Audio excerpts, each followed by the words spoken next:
Hello, everyone. In this video, we're going to be taking a look at an article from La Court News written by Penka S. Arsova. Now, this was published on November 20th. Bill Gates slams Parler, says it's for people into crazy stuff. Yeah, you got to love it. See, they can't silence the people like with standing up to and calling out and exposing things with like the beer virus. They can't handle that. They can't handle the fact that people are calling out the theft of the election.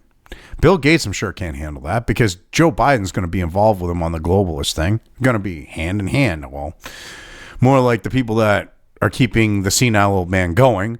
But yeah, he knows that his agenda is more apt to happen in the United States with Joe Biden.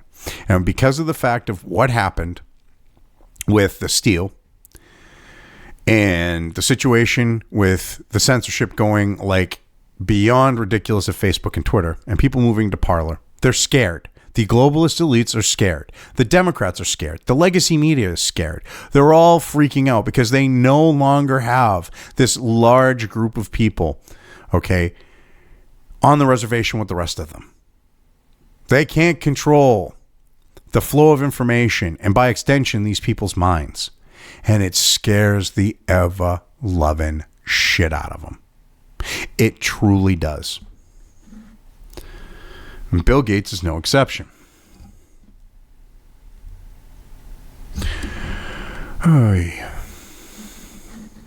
He is no exception at all here, people. Bill Gates this week criticized the social media platform Parler, describing its users as people who are into crazy stuff.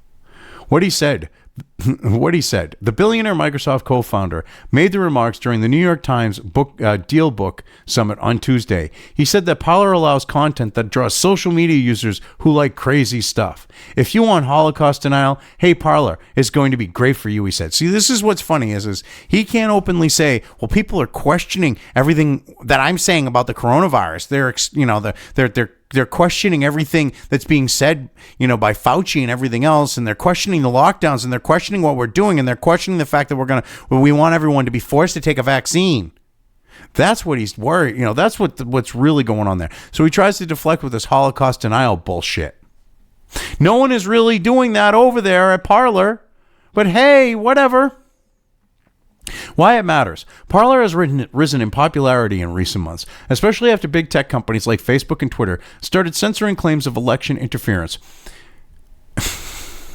Election interference? You mean election and voter fraud? Okay.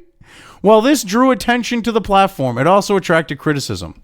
Parler's success seemingly irritated some media personalities. Last week, CNN's Brian Stelter and Pamela Brown agreed that alternative platforms like Parler present a threat to democracy. Yes, because the democratization of information and the democratization of free speech is somehow a threat to democracy, even though we don't live in a democracy. We live in a constitutional republic that has limited democracy to it, but we are not a democracy. Sorry, that's not how it works. These people are supposed to be like, knowledgeable people in the news industry, and they don't even know that we live in or just choose to ignore that we live in a constitutional republic that has limited democracy, and we are not an actual democracy. Stelter said, I'm sorry. Stelter said it showed, I'm sorry. I look at what he says and all I can hear in my head. No, I'm not schizophrenic. It's because of Mark Dice doing his Brian Stelter voice. Every time I see quotes from him, or even when I'm watching him and it's not like from Mark Dice, I kind of hear Mark Dice's version of Stelter's voice in my head. Not literally, but you know what I mean. Stelter said it showed a bunker mentality in right-wing media. I do a shitty Stelter, and Brown claimed that claimed people are fed a diet of lies on platforms and networks that are not in the mainstream. So talk about projection. It's the mainstream that's created a diet of lies. And they don't like the fact that people aren't buying into their alternative facts. They're good facts.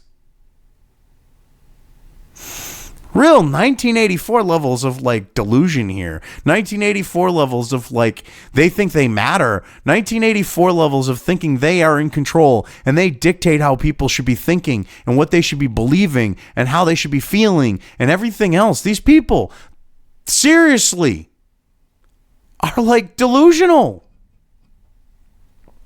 Background. The Twitter-like platform, which promotes free speech, was the most downloaded app for both Android and iPhone users last week, according to Sensor Tower, a company that tracks app downloads. It grew from 4.5 million users to more than 8 million, Wired reported. Yeah, it pretty much doubled in size, and it's still growing. That scares the ever-loving crap, as I said, out of the Democrats. It scares the crap out of the legacy media. It scares the crap out of like these lefties in Silicon Valley. It scares the crap out of everyone on that side of the false paradigm. It scares the crap out of the globalists. It scares the crap out of all these people because they know that Americans and others around the world are waking up to the bullshit that's going on. And that is creating a situation where these people, these elites, who think they're better than us, who think that they have a right to rule over us, they're sitting there, they're freaking out because it isn't working for them anymore. It is not working for them. Their control is an illusion. And they're realizing that themselves. They thought they had actual control, but they're realizing it's an illusion, even to them. Among its more popular users are Republican Ted Cruz, President Trump's son Eric Trump, Fox Business host Maria Bartiromo, and other pundits and celebrities. Many high-profile conservatives have been calling on their Twitter followers to join Parler as Twitter and Facebook continue to crack down on content they consider misinformation. Why don't you call them out for censoring people here? Come on now. They are censoring people for not reporting the legacy media's BS. Okay? You report on an anomaly with an election. Oh, they put their fact check BS on it. Call this out. Parler CEO John Mates recently told Fox News, "We are seeing a massive explosion in growth because people trust that Parler is going to do the right thing. So as opposed to these other companies where moderation seems to be the norm, on Parler we have a community jury. This is where the people decide what is allowed and what is not allowed. You are innocent until proven guilty, unlike these other platforms that are colluding to, I guess, find things to wait. You are innocent before proven guilty. Unlike these other platforms that are colluding to, I guess, find things to find you guilty for," he added. Yeah, pretty much.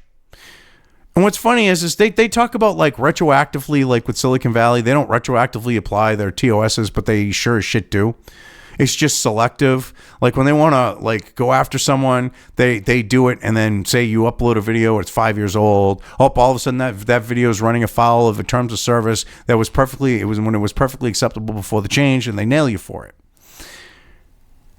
But hey, let's just ignore that when they're saying they don't do that. Let's just ignore how they try to find every little thing that they can do. See, this is what gets me is like Bill Gates, he knows. They don't have the CDC like warnings and all that other crap being forced on people at Parler. I apologize for that. But yeah, so they don't have that going on there. They don't have censorship there. They don't have these fact checkers. They're not being publishers by deciding what people can and cannot say. He doesn't like that. No one likes that on the left. No one likes that in the globalists. Do you think George Soros likes that? Oh, hell no. Do you think any of the members of the Bilderberg group like the idea of something like that? Oh, hell no. Do you think, like I said, the Democrats? No. Do you think the leftists and the far left? No. Because they like the censorship. They want people that are right of Karl Marx and the far left and leftists. They are talking about putting people like them, like myself, because I guess by their logic, even though I don't subscribe to the false paradigm, I'm right of Karl Marx. They want to throw people like me and you and everyone else who is into re-education camps. They've been bragging about it on Twitter. Does Twitter do anything about that? No. That's perfectly acceptable to have that going on a shithole like Twitter. But heaven forbid, people who don't buy into the mainstream BS narrative and don't get spoon-fed by the legacy media and aren't buying into the lies about the coronavirus and the lockdowns and everything else when you've got a 95, if you're like over 70, whatever it is, 70 or 75, going below that to a 99 and change, and even below that, you're talking 99.9999999, 9 continual for God only knows how long, survival rate. People are waking up to that. You've got all this stuff going on. You got people trying to speak out against the lockdowns, and they don't like that because if it's not on Twitter, they can't, or Facebook, they can't silence you. They can't throttle it. They can't shadow ban it. They can't do any of that. That's why Bill Gates is really pissed about that. He's also pissed about the fact of, you get these people that aren't getting spoon-fed the steal propaganda, but they're also not getting fed the coronavirus propaganda. He doesn't like that at all because he's a globalist shit pig. He's a waste of space. The man never created anything actually himself. Okay, he created BASIC. BASIC, he created a form of BASIC. BASIC was a programming language before he did it for the Altair. He created a version of BASIC. Okay? They stole DOS. Well, they didn't steal DOS. They kind of did. They lied to the guy. It was a bad business deal on his part. But he got like $50,000 for DOS. And DOS was a ripoff of CP/M. Windows lifted directly off of the prototype Macintoshes that Steve Jobs was stupid enough to give Bill Gates. Lifted right off of it. Almost, I'm sure it was almost verbatim too. With the graphical interface. But Steve Jobs didn't do much better. He stole it from Xerox. But anyways, this is the type of person we're dealing with here. He's a scumbag. These people are freaking out. No one likes the fact that Parler's rising. It's going to have the same thing. They're going to try to do the same thing, I should say, in regards to it like they did with Gab. Mark my words, they're going to try to find some way to take it down. They're seriously going to try it. We'll see what it is. I got a feeling you'll have some, FBI, deep state scumbag radicalize someone that happens to have a Parler account, and they'll try to use that to shut them down. Watch, it'll be something like that.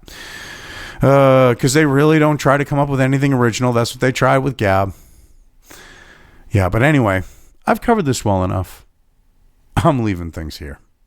If you liked this video, depending on where you are watching it, please give it an upvote or thumbs up. If you want to know when new content of mine hits the internet, don't forget to subscribe to one or more of my social media or video accounts listed here. Also, with YouTube, don't forget to ring that bell. You can find all of my video content on both BitChute and YouTube. This may not be the case with other places I upload to, but I will try to minimize this happening. You are always welcome to interact with me at any of these sites on the list, so feel free to do so. If you have anything you want me to cover in a video, when it comes to news or current events, send it right along to me. I will try to do my best to cover it. As always, thank you for watching.